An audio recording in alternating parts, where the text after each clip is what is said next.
তো আজকে আমরা নিয়ে এসেছি যে এইচএসের ফিজিক্স এক্সাম হয়েছে, তার এমসিকিউ আর এসএকিউ নিয়ে অনেকে সমস্যায় পড়েছিল। অবশ্যই ফিজিক্সের কোশ্চেন তেমন কঠিন হয়নি, তবুও বলে দিই যে এমসিকিউ এসএকিউ নিয়ে যারা প্রবলেম আছে আমি উত্তরগুলো শেয়ার করে দিচ্ছি। ওকে, তাহলে দেখো এটা হচ্ছে ফ্রন্ট পেজ। এবার আমরা এখানে দেখব টোটাল 14টা এমসিকিউ আছে।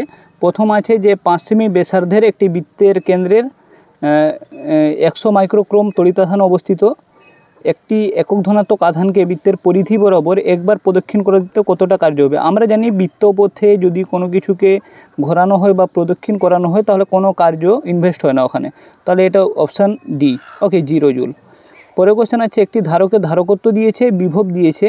এবার আমাদের অনাহিত করলে, সম্পূর্ণরূপে অনাহিত করলে মুক্ত শক্তির পরিমাণ কত হবে।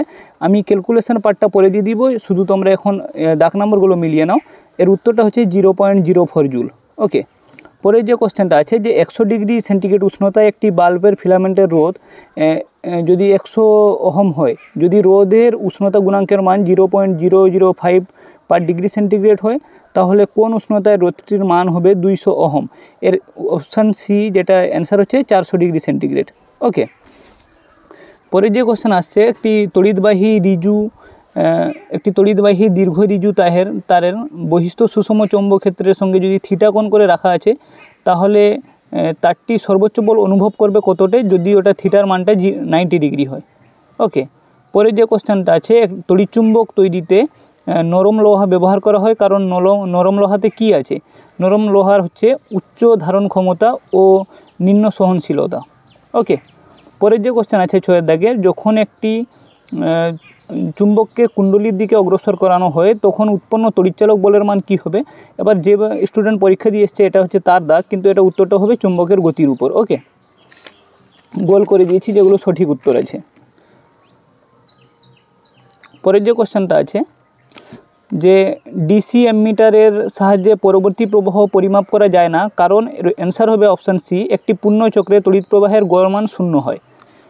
তারপরে 7 দাগের কোশ্চেনটা হচ্ছে একটি তড়িৎচুম্বকীয় তরঙ্গের শক্তি তার চৌম্বক ক্ষেত্র আর তড়িৎ ক্ষেত্র যে অনুপাতে বণ্টিত হয়, তড়িৎচুম্বকের শক্তির ক্ষেত্রে চৌম্বক ক্ষেত্র আর তড়িৎ ক্ষেত্র সমান থাকে, মানে 1:1, অপশান এ। ওকে, কোনো যে ডাবল ইকুইকনভেক্স মানে সম উভু উত্তল লেন্সের মাধ্যমের প্রতিসরাঙ্ক যদি 2.5 হয়, যদি লেন্সটি বক্রতা ব্যাসার্ধ আর হয়, তাহলে ফোকাস দূরত্ব কত হবে। এর অ্যান্সারটা হবে না, অপশান হবে বি, যেটা r/3। ওকে, ইয়ংয়ের দ্বিরেখাচিত্র পরীক্ষায় ব্যতিচার রশ্মির একটির গতিপথে পাতলা কাচ প্রবেশ করালো, তাহলে কি হয়, ঝাড়লের পটির স্থানান্তর ঘটে, অপশান সি।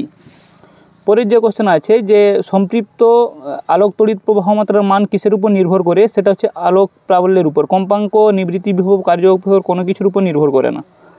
ওকে, পরে কোশ্চেন আছে বোর কক্ষপথে আবর্তনকারী ইলেকট্রনের কৌণিক ভরবেগ যদি এল হয় এবং ব্যাসার্ধ যদি আর হয়, এটা অপশানটা কিন্তু ব্যাসার্ধের উপর নির্ভর করে না মোটামুটি হবে, কিন্তু এই উত্তরটা নিয়ে একটু কনফিউজ আছে। ওকে, 13 দাগের কোশ্চেন কমপক্ষে একটি ইনপুট নিম্ন অবস্থায় থাকলে আউটপুট উচ্চ অবস্থায় থাকলে লজিক গেট, এটা হচ্ছে অ্যান্সার হচ্ছে ন্যান্ড গেট।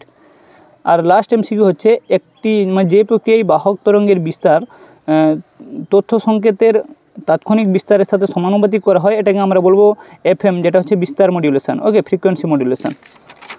তারপর তোমরা এসএকিউগুলো দেখো। এটা প্রথম এসএকিউ হচ্ছে যে একটি কিউ আধানগ্রস্ত কণিকা বি চৌম্বক ক্ষেত্রের প্রাবল্যের সঙ্গে থিটা কোণ করে ভি বেগে গতিশীল হলে বল অনুভব করে আমরা জানি কিউ ভিভি সাইন থিটা থাকে। চৌম্বক মেরু শক্তির একক তোমরা দেখে নেবে। এবার এই হচ্ছে টোটাল তোমাদের এমসিকিউ মানে এসএকিউগুলো, এগুলো সলভ করে নেবে। ওকে, তাহলে দেখে নাও কোশ্চেনগুলো।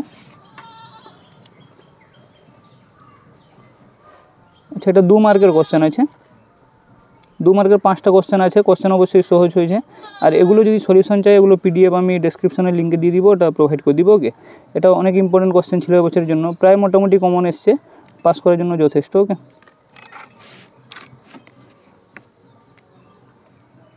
কোশ্চেনগুলো দেখে নাও।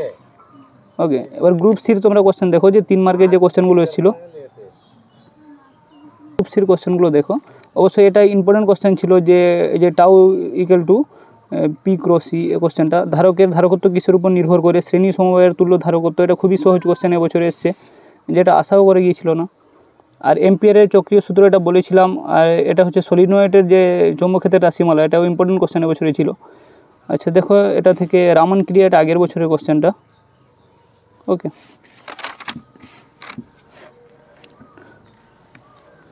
তারপর এখানে দেখো অপবর্তন থেকে কী কোশ্চেন এসছে। অথবাতে ভালো কোশ্চেন ছিল দূরবীক্ষণ যন্ত্রের বিশ্লেষণ ক্ষমতাটা কী। আইনস্টাইনের আলোকতড়িৎ ক্রিয়া সমীকরণটা লেখো। আর ধাতুপৃষ্ঠ থেকে ফটো ইলেকট্রন নির্গমন ব্যাখ্যা, খুবই সহজ কোশ্চেন এসছে। ওকে, আর বোর কক্ষের প্রথম ইলেকট্রনের যে শক্তি দিয়েছে -13.6 ইলেকট্রন ভোল্ট, রিডবার্গ ধ্রুবকের মান নির্ণয় করতে এসছে। হাইড্রোজেন পরমাণুর যে শক্তি স্তরের চিত্র অঙ্কন করতে এসছে। অতিবেগুনি রশ্মি আর দৃশ্যমান রশ্মি অঞ্চল দুটি চিহ্নিত করতে এসছে। ওকে, আচ্ছা, বিভিন্ন নিউক্লিয়াসের ভর সংখ্যার সঙ্গে নিউক্লিয় বন্ধন শক্তির লেখচিত্রটা অঙ্কন আর বৈশিষ্ট্য এসছে। আর হালকা নিউক্লিয়াস সাধারণত নিউক্লিয়াস সংযোজন করা হয় কেন।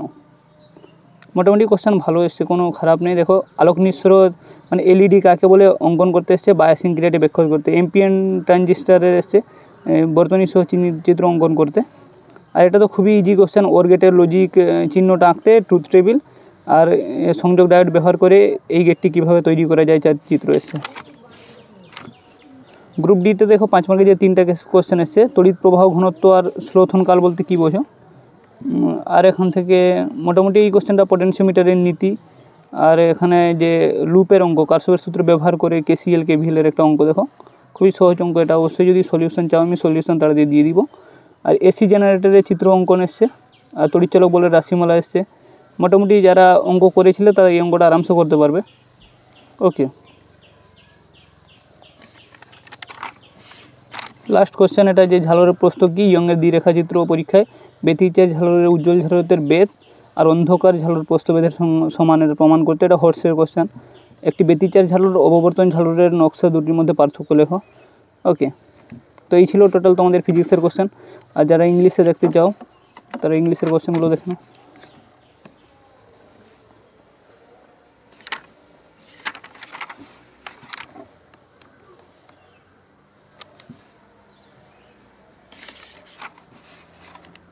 ওকে, ঠিক আছে, মোটামুটি বাই।